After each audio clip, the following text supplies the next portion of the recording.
Welcome back to Upfront. Luke Palmer joins us once again, and now we're talking about the Alberta Emergency Alert. We touched on this a little bit earlier, but what exactly is this alert? So it's basically a notification system that we have access to, whether the ECC is activated or it's not. We can log in and issue either critical alerts or warnings. The warnings will come in as yellow, and they'll just be more so information based, and it's very clear. We can describe what exactly is happening, as well as protective action recommendations.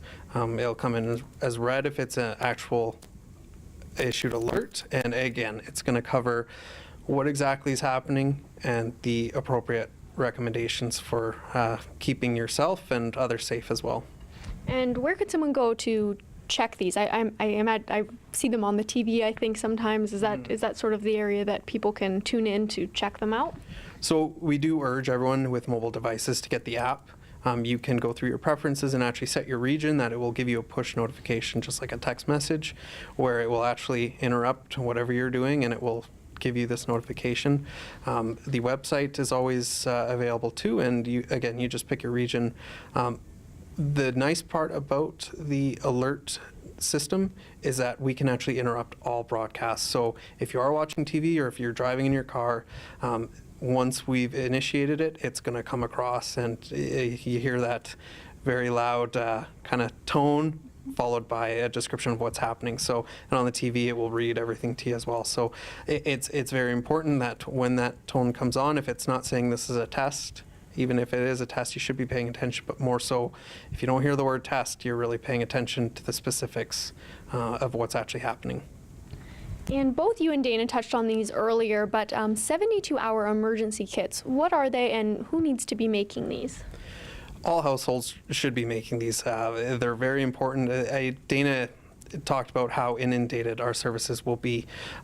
A lot of that is, again, you picture a city like Lethbridge, say everyone is impacted, or the west side, for instance. I think we have about 45,000 people on the west side. If the entire west side is affected, that's where our resources are going to be. We need to, especially if there's life safety issues, we're trying to make sure that these individuals are safe.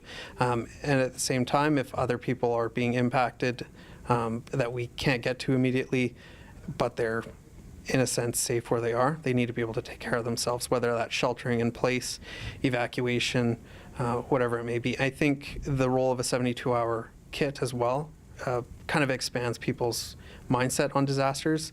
A lot of people just picture fires, tornadoes, everything like that, but we can have conflict issues as well. We could have a terrorist event. We've seen those on the rise lately.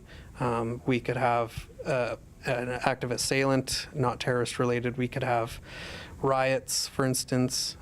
We could have technological things, train derailments, airport issues, anything like that that could cause issues. And again, we're going to take proper avenues to make sure notifications of evacuation, shelter in place are taken. And by going through the motions of getting a 72-hour preparedness kit, it widens your scope on what could actually happen and what you need to prepare for. So these kits take into account all your family members and making sure that you're all prepared and adequately taken care of for at least 72 hours.